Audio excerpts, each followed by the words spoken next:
I just got in the 4 new Aromatix French Avenue fragrances. Haven't spent much time with these, so these will just be first impressions. They changed the bottle style up. That's the first thing I noticed. It was ceramic, which is really nice, and they switched to this glass style, which is really nice too. Either way, you're getting really good presentation on this. The atomizers are really good. Really nice fold-out boxes they come in. I have great expectations for these because all the other Aromatix fragrances that I've reviewed and gotten, I've got all of them, have been so impressive. So I'm expecting impressive things from these 4 new ones. All right, first up is this forbidden fruit. Right away, you're gonna get lots of sweet, syrupy fruit, like real syrupy fruit. Seems really unisex too. That's the first thing I notice. Right down the middle though, a lot of the peach, blood orange, and red apple notes kind of show up to me. That's the main fruit notes I get. It's super sweet, as I said, and projects loudly. You're going to notice that immediately. A slightly boozy margarita note to it too. A really nice touch there. Touch of rose and some white florals. Some nice musk. It's got this vanilla amber woods kind of gourmand dry down.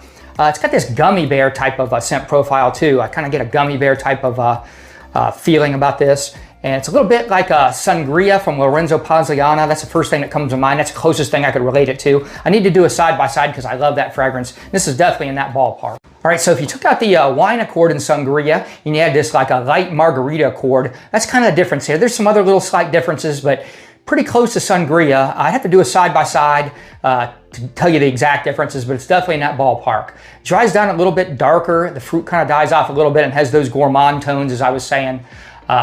I'd probably wear this in the spring mostly, but I'd wear this in the summer too. Spring and summer, fun, flirty type fragrance, really casual to me. I wouldn't mind smelling this on a woman. Like I said, it's pretty gourmand, female-ish or whatever in a way.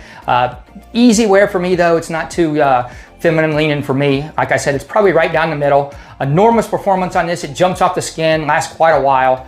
I can see this getting really cloying in the heat because it projects so loudly with some heat on it. It might be too much for me. Quality is really great here. It smells of really high quality. Yeah, this excellent perfume here. I really like it. Magnetiq opens up really clean and fresh with this blue soapy bright citrus.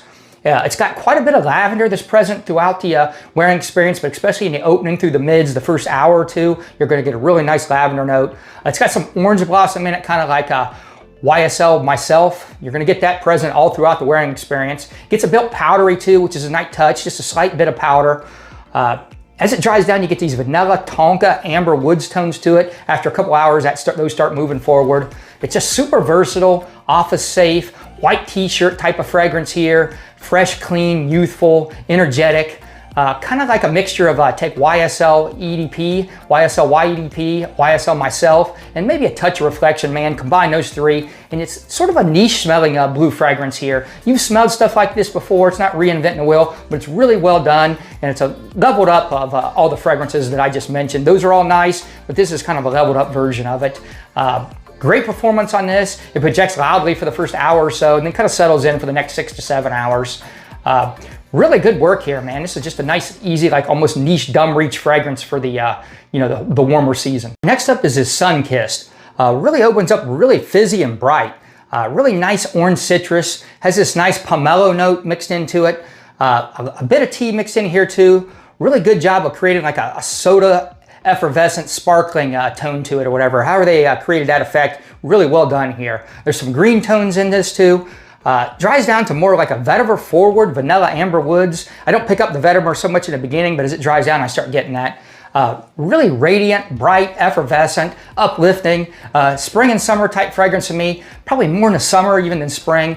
Just a fun fragrance. Kind of a light mood kind of fragrance or whatever. Just lighthearted and having some fun. Good performance on this. Probably best in the daytime. This seems like a daytime fragrance. Perfect for like a tropical vacation or just doing anything out in the daytime in the heat in the summer. Yeah, this is another banger. Really nice. I don't know what to compare it to. It's like maybe an afternoon swim twist, but not really, because it's got all these bright, sparkling soda tones to it, which afternoon swim has a little bit of that, but this really focuses on that more. So yeah, it's really nice fragrance here. It's pretty unique. I like it, man. Well done. Last up is this Tease Me, super dominant tea scent. You're going to get a super realistic black tea note with a lot of ginger. That's what you're going to get immediately and all throughout the wearing experience. You're never going to lose those 2 notes. Then there's some woods and cardamom that move forward as it dries down. The cardamom hangs around a lot, and as it dries down, the cardamom just moves forward, so it never really leaves. That makes it a little bit darker. It also has some oliban and it gives it a little bit of smoky feel to it, just a touch of it, but you're gonna get some of that. Has some amber tones through it too. You're gonna get that all throughout the fragrance life. A bit of green tones, a touch of florals, just a really slight touch. Dries down to like a tonka and vanilla type base, but that's deeper into it. But main things you're getting is that ginger and that black tea note. It's kind of in the ballpark of imagination, but a little bit more going on. It's darker and warmer for sure. Very versatile and sophisticated. Be great in the spring to me mostly, but fall would work too because of the cardamom and some of the darker notes, but more in the spring probably for me. Really good performance on this one. This is the best performing as far as like length to me or whatever. Like for 6 or 7 hours, you can smell that tea and ginger and cardamom going pretty heavy.